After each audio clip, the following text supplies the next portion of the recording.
Hi, Gary here. When I was in Alaska, a soldier came up to me and said, "Sir, I need 50 for 100." I said, "What does that mean?"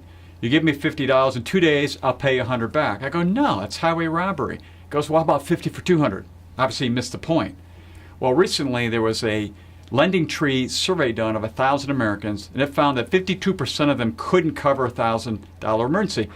Not only that, 60% of young investors couldn't cover it. So it's a problem.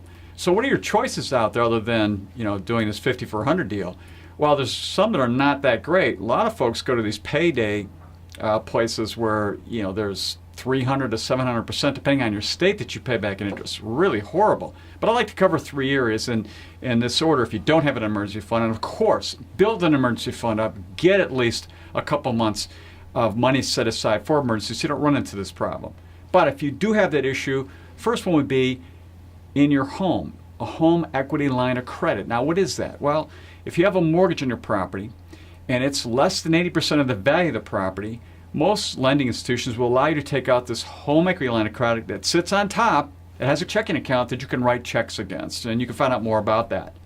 Second are 401ks. About 50% of the 401ks that are currently out there have a loan provision ability. You could take a loan against your own account, and the neat thing is you would pay back interest into your own account. Again, I'm not an advocate of this, but if you really have an emergency, that may be a place to go.